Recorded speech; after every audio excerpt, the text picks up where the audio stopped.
Para pemirsa yang dirahmati Allah dimanapun Anda berada, Assalamualaikum warahmatullahi wabarakatuh. Bismillahirrahmanirrahim. Allahumma la ilma lana illa ma 'allamtana innaka antal alimul hakim.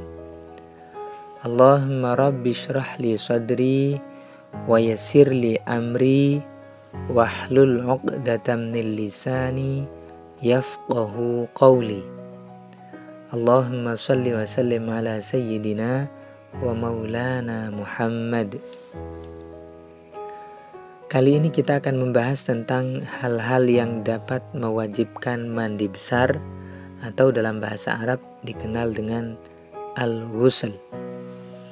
Faslun, walladhi yujibul ghusla sittatu asya'a salasatun tashtariku fiha ar-rijalu wan nisa wa hiya iltiqa'ul khitanaini wa inzalul maniyyi wal mautu wa salasatun takhtassu bihan nisa wa hiya al-haidu wan nifasu wal wiladah.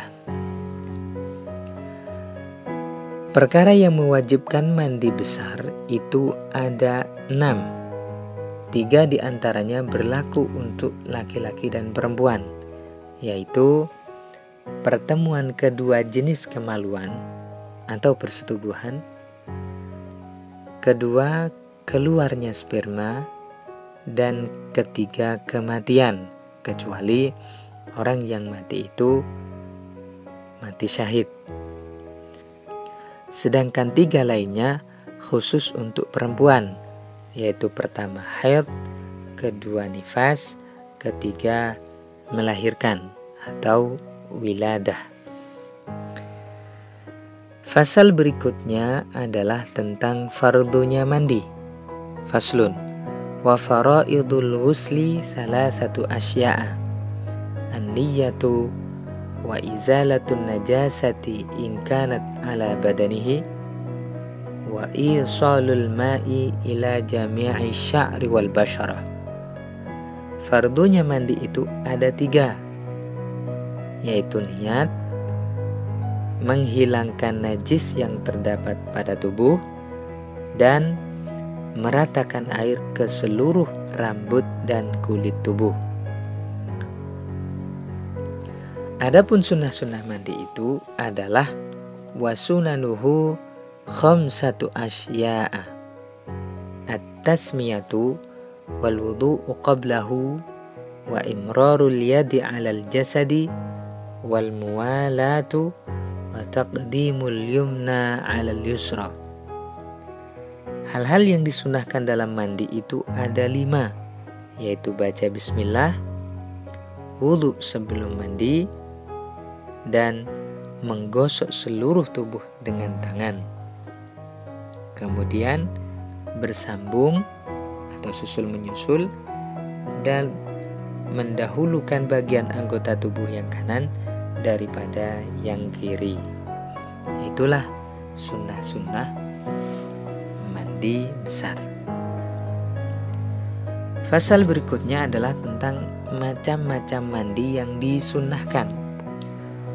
Wal ightisalatul masnunah sab'ata asyara ghuslan, ghuslul jum'ati wal aidaini wal istisqa'i wal khusufi wal kusufi wal ghuslu min ghuslil mayyiti wal kafiri idza aslama wal majnuni wal mughma alaihi idza afaqa wal ghuslu indal ihrami wa dukhuli makkah wal wuqufi bi arafah walil mabiti bi muzdalifah wal ramyil jimari thalathi walit tawafi walis sa'yi walidukhuli madinati rasulillahi sallallahu alaihi wasallam.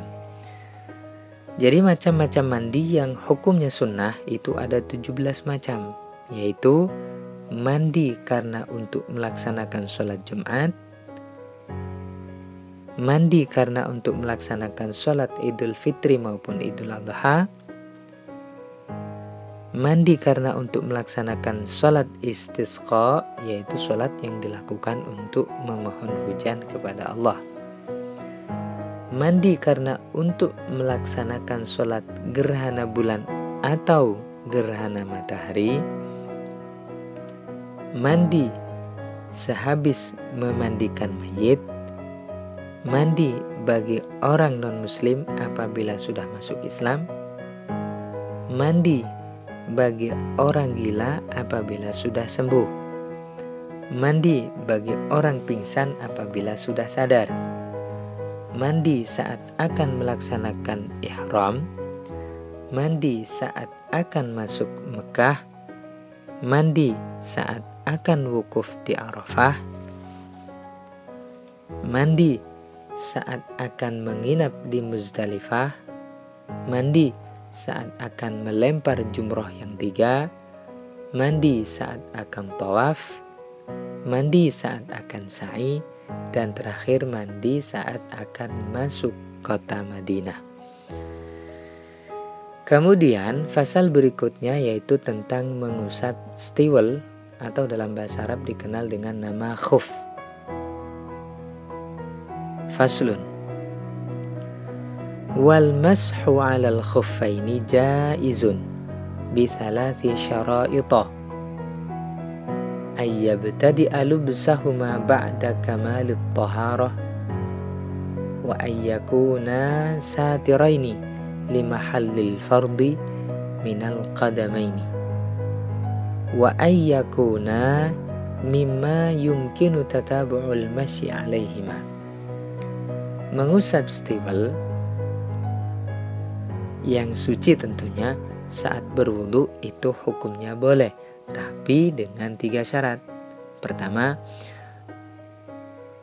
pemakaian awal stiwal harus setelah bersuci secara sempurna. Kedua stiwal tersebut harus menutupi semua bagian kaki yang wajib dibasuh, seperti kedua tapak kaki sampai mata kaki. Dan ketiga, stiwal tersebut tergolong bisa dipakai untuk berjalan. Hukum boleh mengusap stiwal tersebut hanya berlaku untuk wudhu saja dan tidak berlaku untuk yang lain seperti mandi besar maupun untuk menghilangkan najis. Kemudian, sampai di manakah batasan waktu diperbolehkannya mengusap stiwal tersebut? Berikut penjelasan dari Syekh Abu Syuja. Wa yamsahul muqimu yawman wa laylatan wal musafiru thalathata ayyamin bilayalihinna. Orang mukim dapat memakai stiwal selama 1 hari 1 malam atau 24 jam. Sedangkan musafir selama 3 hari 3 malam. Lalu di manakah masa itu dimulai? Wabtida'ul muddati min hini yahdutsu ba'da lubsil khuffain. Fa in masaha fil hadari thumma safara aw masaha fis safari thumma aqama atamma masha muqimin. Masa diperbolehkan mengusap kedua stiwal tersebut dihitung dari saat selesainya hadas kecil setelah memakai stiwal.